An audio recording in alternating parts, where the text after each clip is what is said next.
Good day to you, Jason here, Birchfield Family Farm, Oxford, Ohio. Grass-fed, grass-finished Red Devon cattle, St. Croix sheep, and chickens on a rotational grazing system. Been a while since I've been on here. Spring has sprung, and it all happens at once. I can't keep up, but it's a wonderful time of the year. Everything's coming alive. 76 degrees, sunny today. I am so blessed and thankful to be out here. You know, this happens every year. You go through the winter and it's like, oh, why are we doing this? I can't believe, this is so hard, and then spring hits and it's like, I remember. I remember why we do this, and being able to be outside, be with the family. All is well on the farm, even though we're behind. I don't know where to start today. We'll get into probably our lambs here, our sheep. I've got a good word for you today. This comes from John 10. Therefore, Jesus said again, I tell you the truth, I am the gate for the sheep. All who ever came before me were thieves and robbers, but the sheep did not listen to them. I am the gate. Whoever enters through me will be saved. He will come in and go out and find pasture. The thief comes only to steal and kill and destroy. I have come that they may have life and have it to the full. I know many of us are still in seasons of difficulty, seasons of hardship. It's strife, suffering, if you will. And I just want to encourage you today, if you find yourself in the midst of that type of a season, situations that they're not good. I would encourage you today, maybe with a little different perspective here. We're in the midst of our lambing season, and one of the things we see when we lamb, a lot of times when a ewe is very, very close to lambing, she just goes into this state of extreme stress, almost hysteria, where she's running around, even making noise, and it's very shortly after that she'll lie down and she'll have her lambs. And I was thinking about that this past week, just even with some of my own situations in my family, and waiting on the Lord in this place of waiting, and having this thought, just with this narrowing. And I think we see this concept of narrowing over and over in the scripture. The ultimate example of it is, of course, the cross, and just this narrowing and this difficulty that we see. And then shortly thereafter, we see the new life. We see the newness emerge. And so I would encourage you in the midst of your difficulty to tap into that place of faith that is believing that the Lord is going to make things new.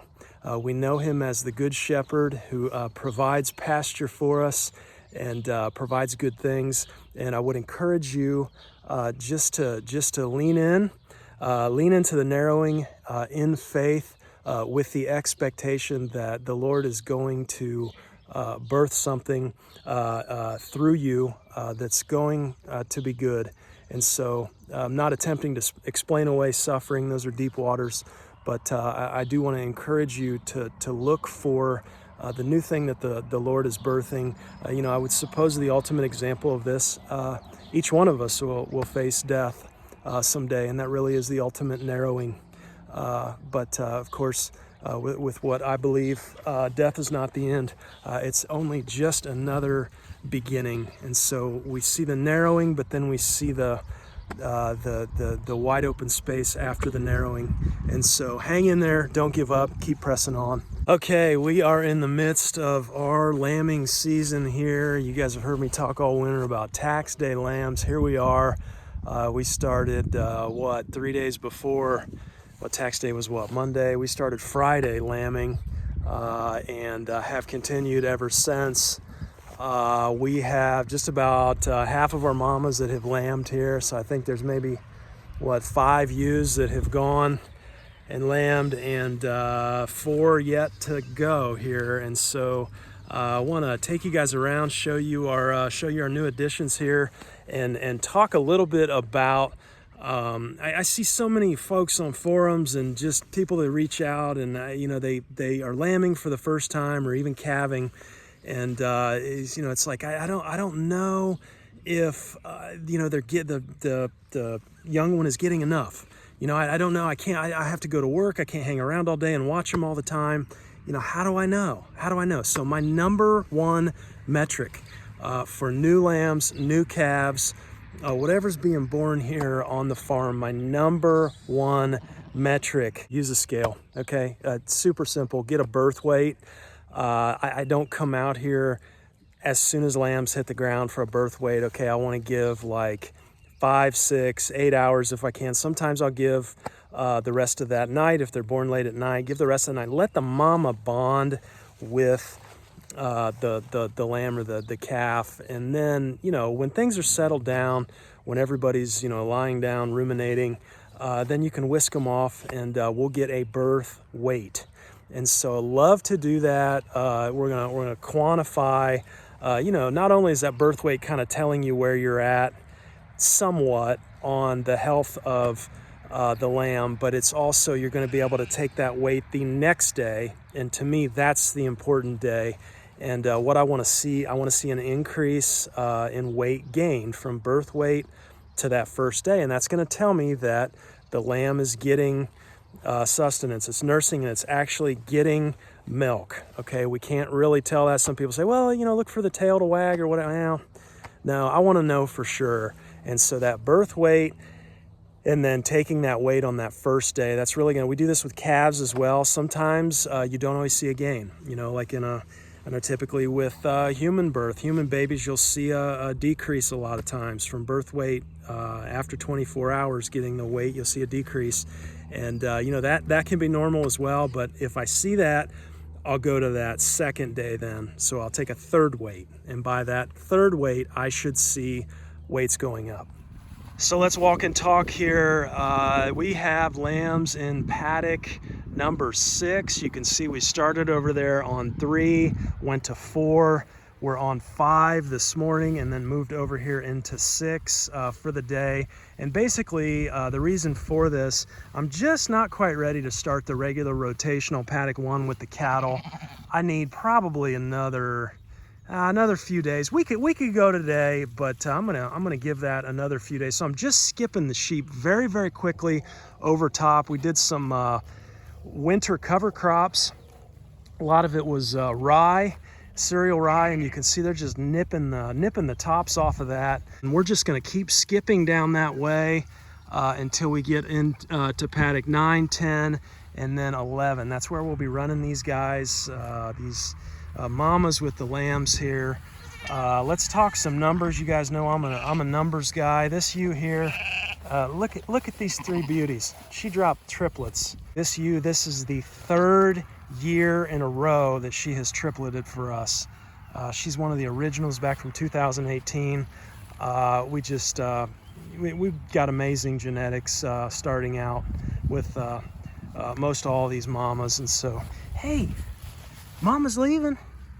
What you doing? Huh? What you doing? Go get her. two rams and a ewe that mama threw there. And we're looking at a lambing rate so far of about a 1.8, which, so far that's looking good. Again, only a little over halfway through this though. So we've got an average weight this year so far of 6.7 pounds. Now last year's average weight was 5.74. So we're up almost a pound so far. And I attribute that to the fact that we pulled these mamas off well in advance. Here's a couple of pregos here. Yeah, oh, I'm sorry. Oh, that was mean. Shouldn't have done that. But we pulled these mamas off earlier. We ran them with cattle, but I had a section where they could duck under the fence and I could hay them separately and just spend a lot more time, getting them really what they needed. And I think, that year before, I just didn't know enough to know that when you're keeping sheep and cattle together, your sheep can really suffer. Cattle kind of hog hog the feed, and a lot of times they just don't get enough, and you don't really know it. It's tricky because the hair coat is so big, you can't really see body condition, and so trying to focus a little more on nutrition over the winter, I think, has paid off for us here. So again, about a pound greater on average weights this year. Our average gain in 24 hours is 0.45, so almost half a pound a day that they're putting on. Now these three here, we've got a weight range total on everybody from 3.8 pounds to 8.3.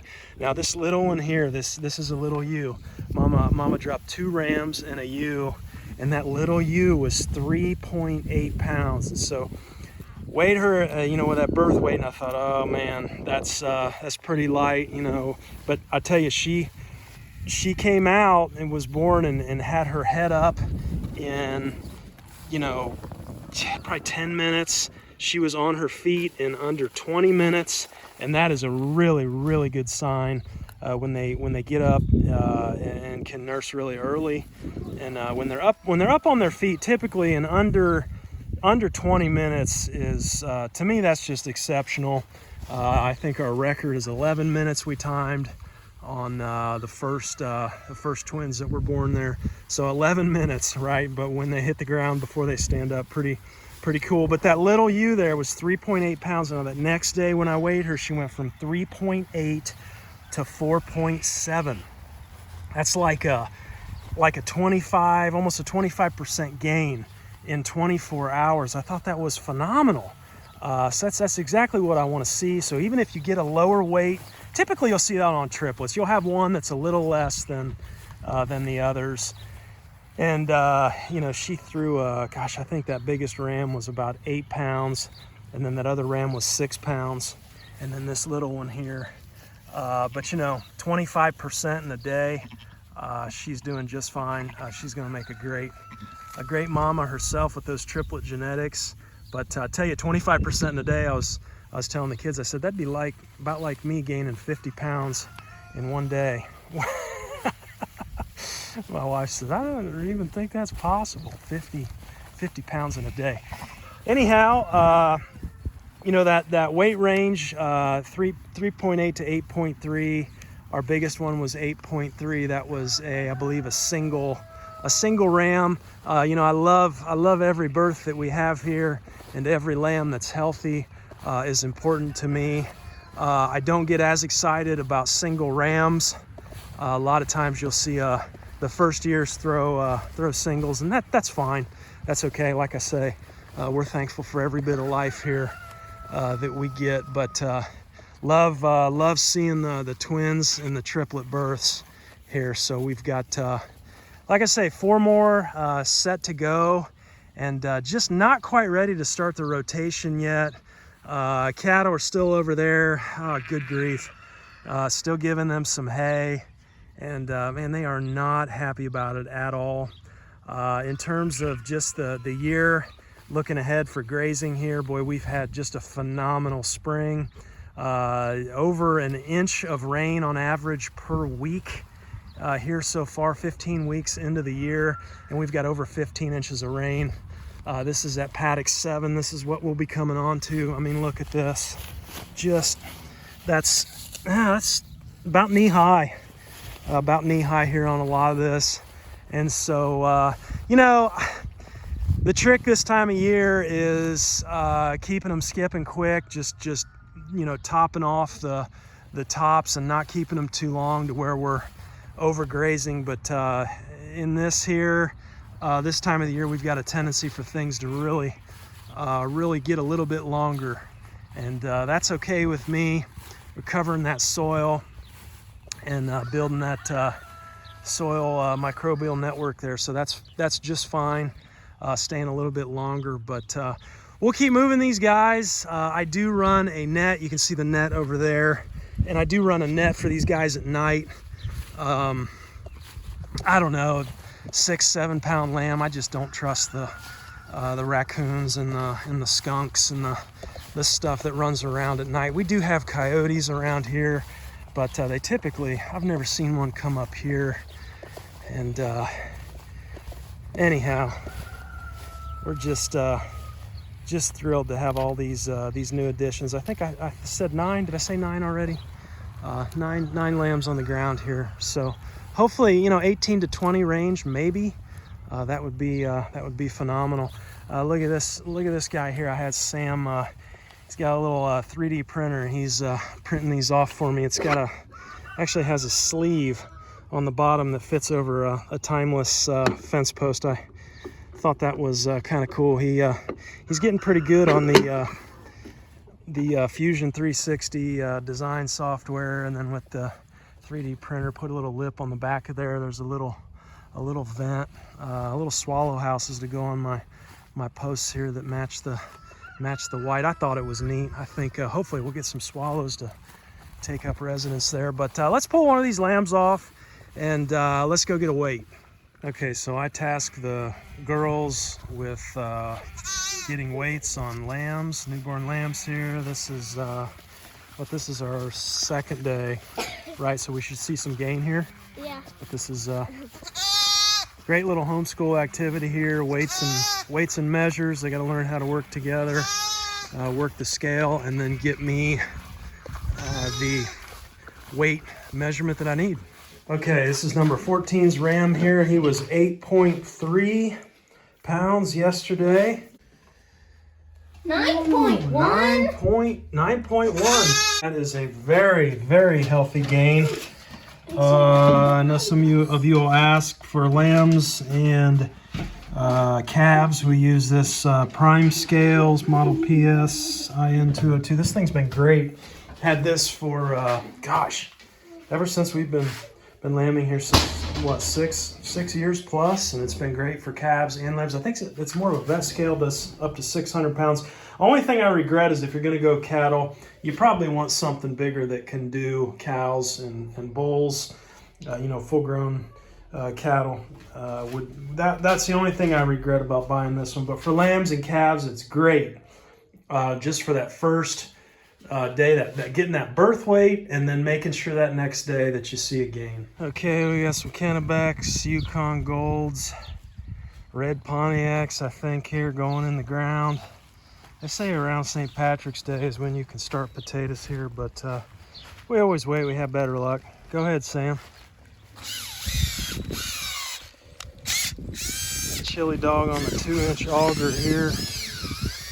Kids are dropping in the potatoes, and we're putting a little of that Johnson Sioux compost over top. We believe we did sweet potatoes this way last year, and they were just phenomenal. So we'll try the regular potatoes with it this year. This is a no-till. We just knocked this down. We've grazed this before, but we knocked it down with a mower and then a weed eater real close, and then just put that fabric down, get your taters in the ground. Good to go. All right, we'll give them a little water here. One of the things we noticed on our Johnson Sioux compost, we used it for starting seeds this year, and it's pretty amazing, really. The biggest thing I noticed is just the increased water holding capacity. When we use any kind of, potting soil or anything we thought was good before, we'd be watering our tomato and pepper starts, and we've got a little grow light we use to start those.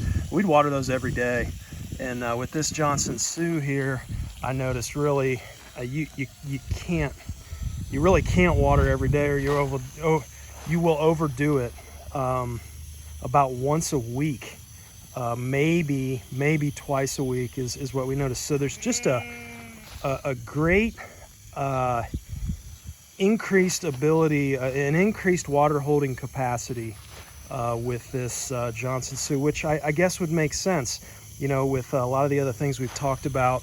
As your soil organic matter goes up, it's able to hang on to more water. We talked about that in the drought with our grazing last year. It was a big thing we learned. So trying to increase soil organic matter is always on our list in the grazing paddocks, but also in our gardens here. And I don't see a better way to do that than with the Johnson Sioux compost and even some of the extracts that we're messing around with.